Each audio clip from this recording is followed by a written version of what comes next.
Well, welcome to the Worthy Women Movement interview series.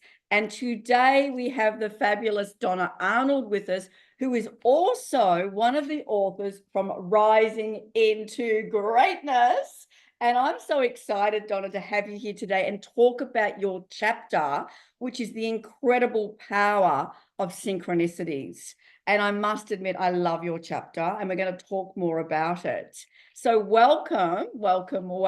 Thank you. Thank you for having me.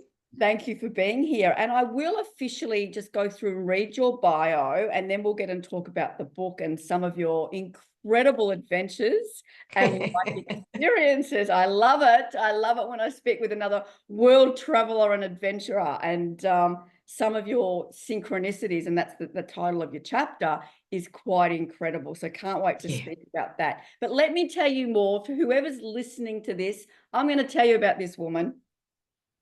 Donna Arnold, growing up in a lifestyle that she would never wish upon any child. Donna supports the silent victims of traumatic events known as ACEs, adverse childhood experiences. Research has shown that children are not as resilient or as oblivious to what is happening in their adult's world as once thought.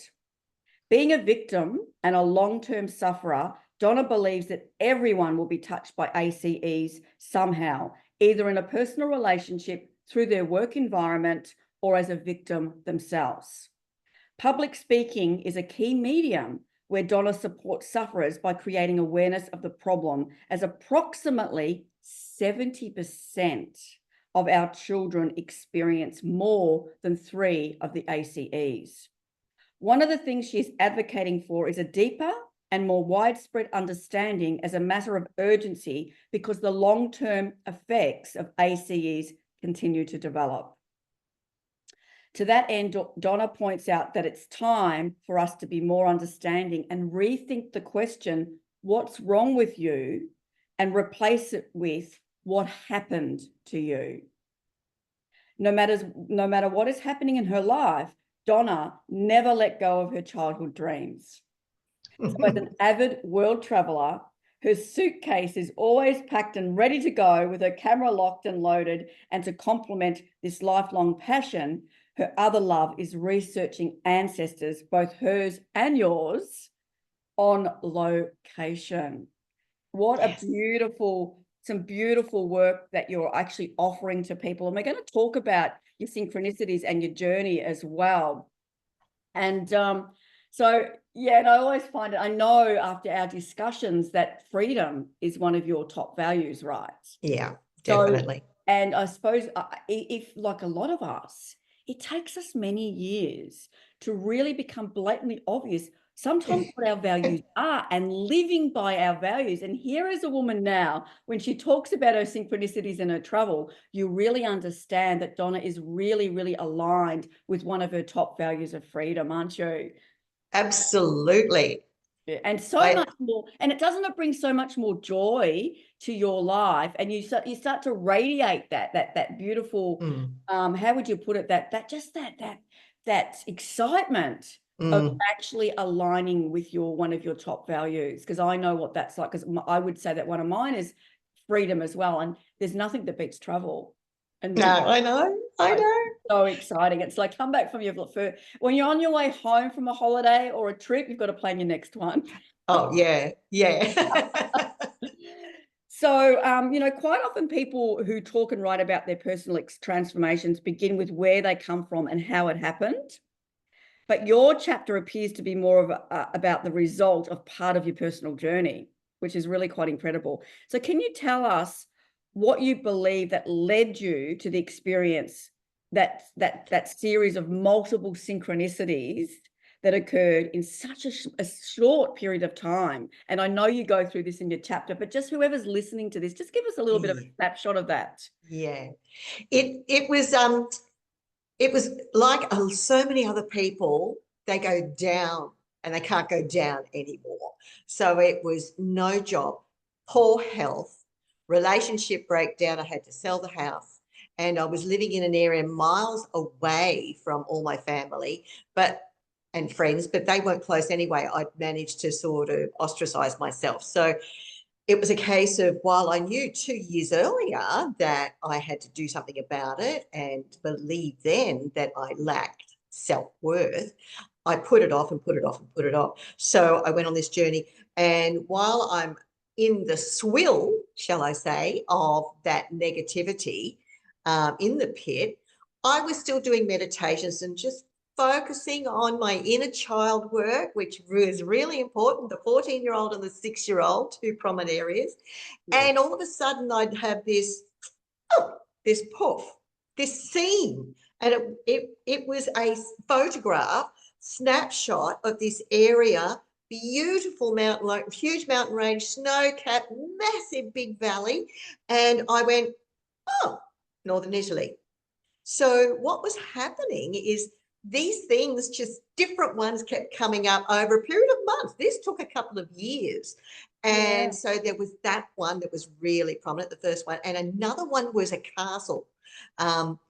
It was, I see this castle and I can see, it was like I was a bird, aerial view, and I could see this white winding path leading up to the entrance of the castle.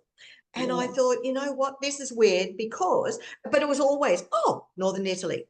I knew nothing about Northern Italy, nothing at all. I thought it really ended at Venice and Florence, and that was that.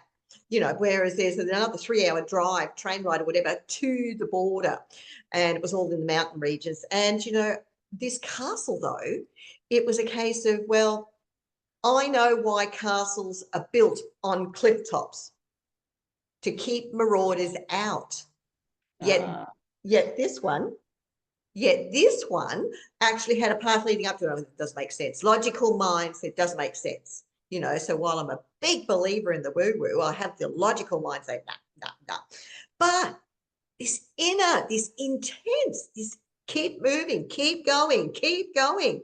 And I thought, oh crap, you know, so I was forced to look at a map, and I honed in on a map, and this town jumped out and this town jumped out. And I went, okay.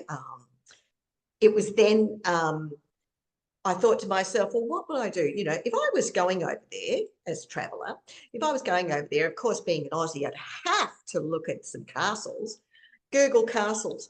Could not believe it when I saw drone footage of my castle with a path leading up to it. And I oh. went, no, you know, and here I am, a big believer, 100%, but I was just going, oh, no. And I knew then, as much as I have never traveled overseas by myself because I had this massive fear of being by myself, I knew then that I would have to go overseas. But it was a case of this push. I wasn't going, no, no, no, push. It was really nagging me, really intense. It was just incredible. So it was from the pits and then going through this while I was selling a house, finding somewhere to live, nowhere to live, just had a 63-kilo dog with me as well. You know, I had all that going on, but these meditations, I continued doing that, and these scenes would just pop into and disappear again. And Incredible. and you talk about it so beautifully in your chapter, and you've actually got a whole couple of paragraphs about the castle, and then you go on to say another castle. You Yes. have to read, like, you know, this is just a beautiful adventure that it's not a made-up adventure. This is actually Donna's real adventure and a beautiful example of the synchronicities. But you do say in your book, now, you do call yourself Sarah in your book. Yes, I do.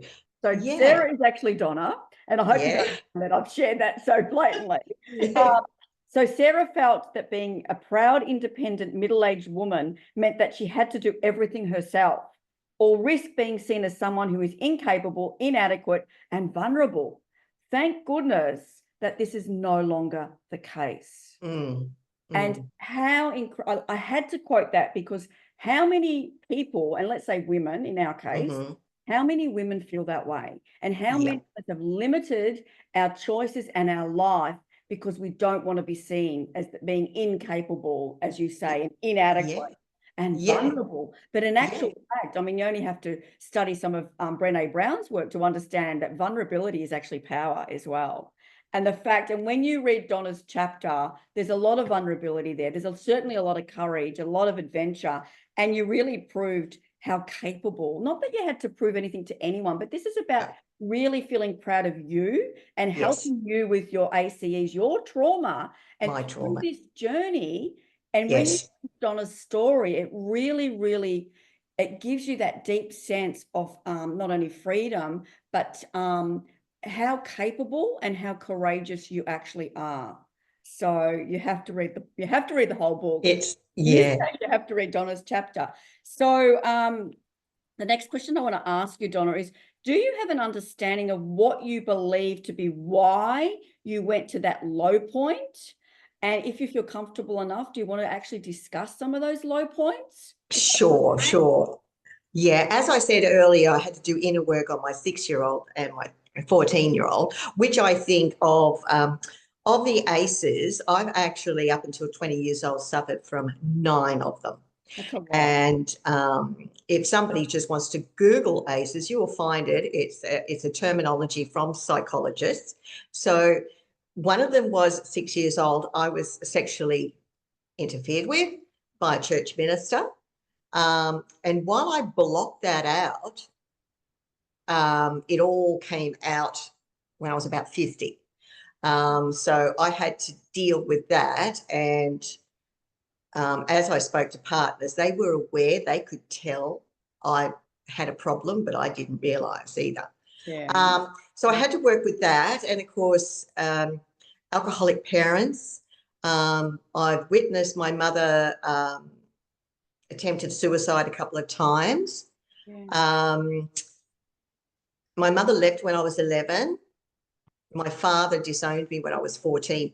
And I stayed with him, and he was one of the core 14-year-old ones that I had to deal with. So it was just a constant battle, sort of trying to be a decent person when you're getting hounded at and put down. I was constantly put down all the time.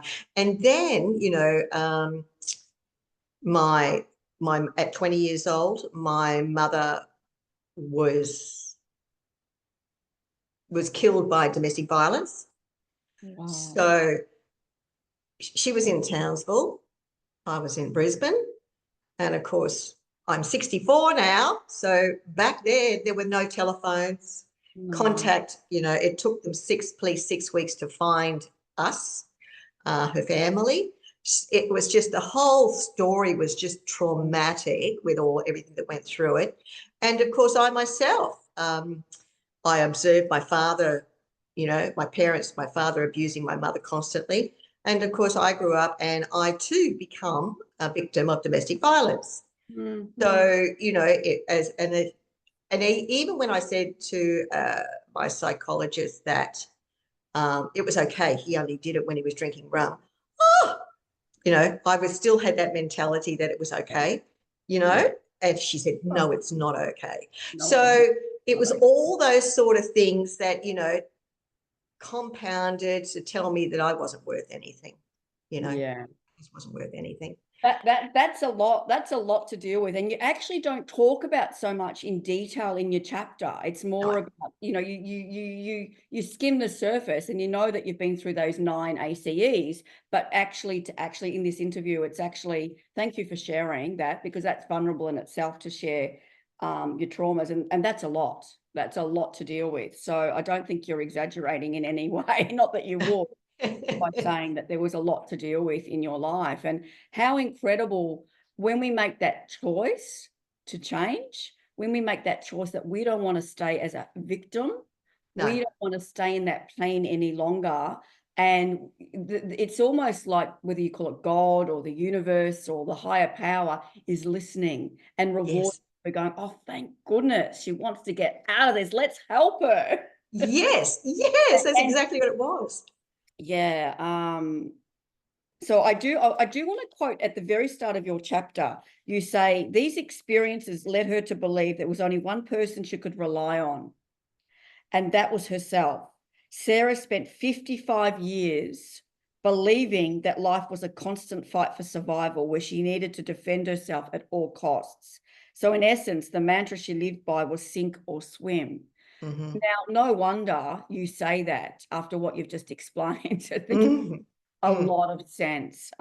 So, you know, like, congratulations, not only for just being in this book and being a published author, but even more so to have the courage to do the work that you do and to help other people with their ACEs, and to use such a beautiful way of traveling and freedom and synchronicity and ancestry that's really just helped you with all the other layers. There's all these different layers, right? But to come Yeah. to the other side and feel this, after so, and it just goes to prove no matter what we go through, and I'm not diluting anyone's pain in any sense, No. but no matter what we go through, whatever trauma we go through, and I'm a big advocate for this too, with the trauma that I've also experienced, is that we can change and We we can.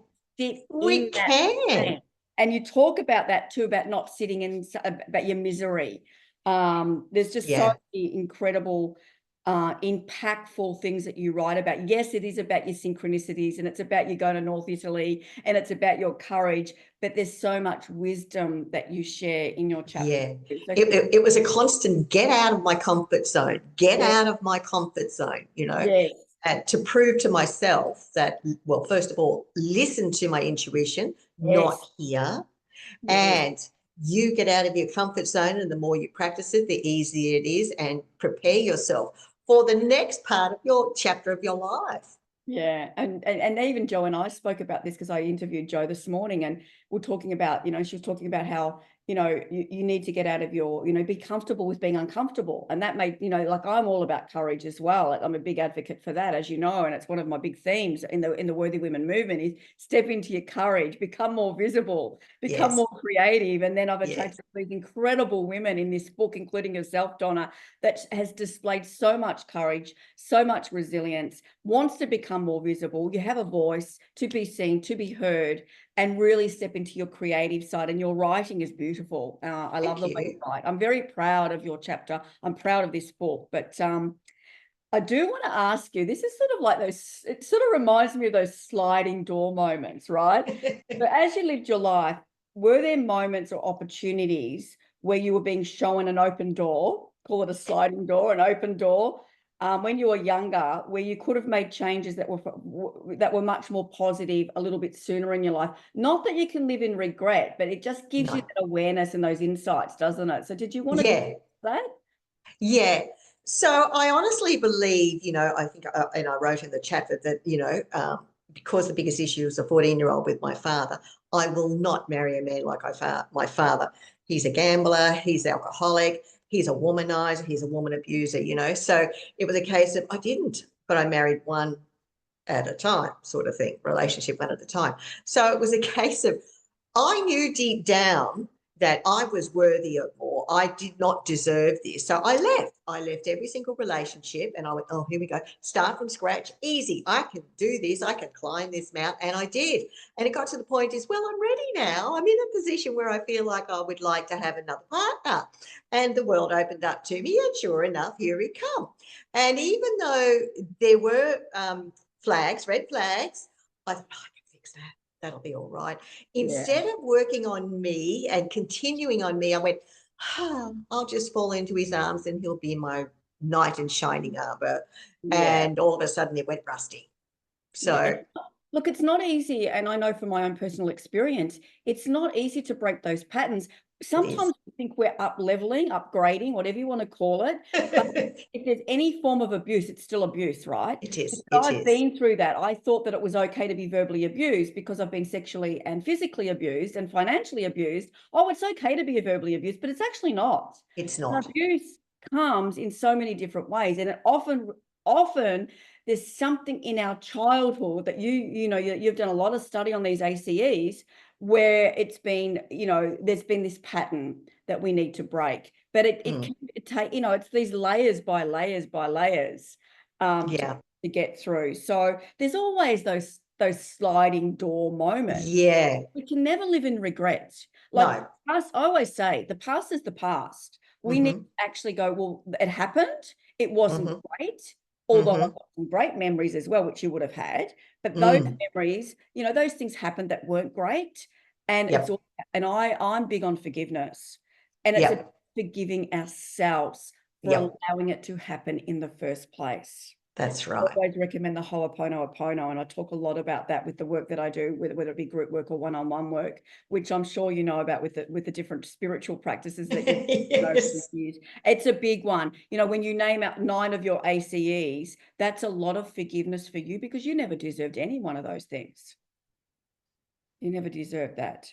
No, that's exactly right. So getting back to your adventures, Yes. and that's what, Donna's chapter is not like a heavy chapter. There's just No. where you get a little snapshot of what you may have been through, but it's about your synchronicities and your adventures. So when you returned home from these adventures, did you know why you were sent on that journey? Well, it was a case of, can I first say though, the fact is, the universe wanted me to go to this one town, and I had a lot in this town. So the first thing I did was go to this castle, my castle. I had to go there. So when I went up to the little town, Imagine when I the went book. up to when I went up to the little town, I could see that there was a gondola going up the mountain. And I decided before I left home that, as a tourist, I'm going to do some videoing as the gondola's up the mountain, just the scenery. And of course, first day going to the castle, voices, not just this pushing. I clear had voices. I'm standing there in this castle, the Habsburg summer castle it is. Wow. And I'm looking out across at this little town, and then I get this voice, you have to go back. And of course, my plan is, no, I'm not going back, I'm going forwards. I want to go down this way. Yes. And I decided, well, I'll go back the next day. No reason why. It was all about listening to my intuition. So anyway, I did, got on the gondola, found myself on a peninsula ledge on the mountainside, having coffee. And I remember, another vision, sitting having coffee with this valley behind me. And then I was running around taking photos, but I could see people getting off the gondola and doing walks, and they're going up in the mountains. And of course, it was a little bit overcast, so the clouds, they disappeared into the clouds. And I went, I'm done. And as I headed towards the gondola, this voice, this is the clearest I've ever heard it. Donna, if you leave now, you'll never come back. And I went, oh my God, oh my God. I knew I had to climb that mountain. So I had spiritual summits and a physical summit. So it was incredible. And I know, and you talk about that in the book. It's Yeah. very Yeah. So then I think I went to another town called Bolzano. There was a few things that to do there. And then I decided to spend a couple of days on Lake Como, just as a tourist. And I realized there, I've got to not cry. I realized there, I sat wondering, because I was wondering, why have I been sent here? What exactly is this at that time? And I sat there and I realized, because I was in this 2-bedroom apartment, and it was gorgeous, a view of the lake, a view of the mountain, and I was 10 minutes from the center of town, and it was just such a bargain price. And I thought, this is a gift to me. And it was a case of, I sat there watching the sunset saying, I am deserving of anything that I desire. Yes. And it was then I realized why I had to do this journey. Lessons and understand I am worthy. And at the start of your chapter and at the end of your chapter, you quote that as your quote, I am worthy of anything I desire. Yeah. And maybe, and that goes back to the why, doesn't it? The why on your journey, that it was a beautiful way of the universe saying to you, you are so worth these incredible experiences. You are so worth listening to your intuition, following your intuition, and being in this beauty and having that beautiful accommodation was no coincidence. No. That was further proof, if you ever needed proof from a, like a real, what's the word? Tangible thing, like, well, here I am, this beautiful view, look at where I'm living at this point in time, look at my accommodation, and it's like, wow, I do deserve this. Yes. And that is such a really beautiful transformation right there. And for Yeah. anyone listening to this and anyone who's going to read Donna's chapter, know that I spoke, there's all alignments, because Joe and I spoke about mediocrity too, that we don't deserve mediocrity. We deserve magnificence. We deserve, whether we want to, you know, for you and I, we love traveling the world. Some people don't want to travel. They want to do something else. But Yeah. whatever it is for you that ignites that passion in you and that joy in you, you just got to do it. You And you've do. got to get out. And what's so remarkable with you, Donna, is your courage to do it, to just Yeah. pack up your case, you know, with your phone and your camera and your bum bag you talk about in your backpack, and off you go. Like, Yeah. incredible attitude. And Yeah. and little did you know, really, you followed your intuition, but what you didn't really understand until you came back, which really covers that question, how important it was for your self-worth and acknowledgement of the woman that you are. And Yes. that's the truly deeper layers of your story, which Yeah. so many people can relate to. So Yeah. absolutely Yeah. incredible. It's far more than just a journey to North Italy and synchronicity. Oh, It's absolutely. it's a whole journey of coming back to who you really truly are, and really such part of your transformation and your shifts in how you feel about yourself and what you deserve. Mm-hmm. So Mm-hmm. beautiful, beautiful. There's a few other things before I ask the final question. Yes, that approach led to a journey of incredible synchronicities and experiences occurring both physically and spiritually. On multiple occasions, she broke out of her comfort zone to achieve moments she could never have dreamt of. That's, Yep. and you know, um, that's incredible. What else did I want to share? Yeah, by changing our perspective just slightly and acting in an empowered way, we're able to open the door to living the life we desire, no matter who we are or what we've done and experienced in the past. That, I want to see that as one of your quotes, because that's the crux of your journey. It's Yeah. so, it really, I mean, there's other elements to it as well that I wanted to share. Sarah felt that I said that before about the proud herself risking, I said that before, sorry, that risk of being seen as incapable, inadequate, and vulnerable, which a lot of us go through life worrying about what other people think of us. Yeah. Whereas Doing everything that they'd like to, want to see it's, you do. it's such a common thing for Yeah. particularly for women. I love it when you say this. In that moment, she knew she had walked along the path before. Sarah also knew that she was intuitive and believed 100% in synchronicities and the unexplained, but she was still blown away by the accuracy of her visions and how they came about. Like, it still would blow your mind Yep. today. Yeah. Mm. And thinking back only a few years earlier, Sarah could see how much happier she was. I mean, it radiates from you, it really does. She was full of life, and her zest for living had completely changed because she now believed and trusted her inner self. Another Yeah. pivotal, prominent, something to really, really, Yeah. really the whole crux of your story as well. Yeah. So just to finish up, so how do you believe you have changed from going on this journey? How? Yes. I was a walking volcano. I just blew all the time and I would push people away. I was just so angry because like a lot of people that get caught up in addictions and anxiety and whatever, unfortunately, I didn't go down that road because I swore I would not do that. So, but I had to try and cope with myself. So I was just like a walking volcano. Yeah. So starting on this journey was just incredible how I now see myself. Do you remember seeing the Disney movie Ferdinand the Bull? Have you Never ever saw seen? that one. Yeah, it I was saw a made in the lot of Disney movies, didn't see 1930s. that one. In the 1930s. He's so the Spanish El Toros, whatever, they went looking for some bulls to fight in the fighting ring. And of course, they come to this farm and there's these bulls jumping and snorting and jumping and angry and whatever. And they said, we'll have him. Little did they know, Ferdinand had been stung by a bee, so he wasn't Oh, very happy. When he got into the ring, all he did was just wander around and smell the flowers on ladies' hats. So I see myself going to and from work, this smile on my face, and I would look at people driving and walking past me, and everybody's so sour. But I felt like Ferdinand the Bull walking past, smelling the flowers. Quite often I'd stop and take photos of the flowers.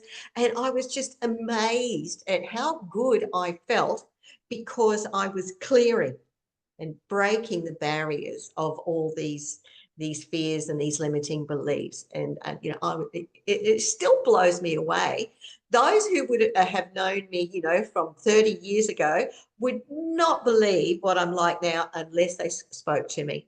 So, you know, and great. I've just got so much patience. It's incredible, Yeah, incredible. So, you know, and it can be done. Nobody please feel that they can't change. It can be. that's right. Absolutely. And I have to read the very last paragraph of your book, of your story. The moral of this story is that we are capable of a lot more than most of us give ourselves credit for. So I'd love you to think about whether there is anything blocking you from getting from where you are to where you would like to be. And while I know it's not all plain sailing when it comes to changing our life, I want you to know that it's definitely possible and extremely rewarding. If you ever doubt this, I'd like you to repeat the mantra below until you remember that if I can do it, then so can you. I am worthy of anything I desire. Yeah, Thank you. absolutely. Thank you, Donna. Thank you, Donna, so No much. I'm so worries. Thank proud of your you. chapter. I'm proud of you. And this book is now available, and we'll put the details in the comments. And you know, for anyone listening to this, you can contact Donna for a copy of the book, and she can even sign it for you. It will be available on Amazon on the 3rd of December as well. We have an ebook one-day special, and then of course at the State Library of New South Wales, at Jane Turner's showcase, we are launching this book as well in Sydney. So thank you for being part of this journey. It's been an absolute Thank you. joy and honor to witness you rising in your creativity and your visibility and your, you know, sharing these beautiful synchronistic stories. So thank you so much. No worries. I'd never thought I was going to be in a book. Never in a million years. Well, there you go. Now that you are a published author, I want you to feel into that and feel very proud of this author journey. And when you Yeah. do get your physical book, it's such an incredible feeling. So, you know, I can't wait for you to get your physical copy and see and feel the joy that you will feel when you do so. Yeah. Thank you, Yeah. Donna. Thank No you. worries. Thank you. Thank you. It's been a wonderful year. Yeah, fantastic. Yeah. Thank you so much.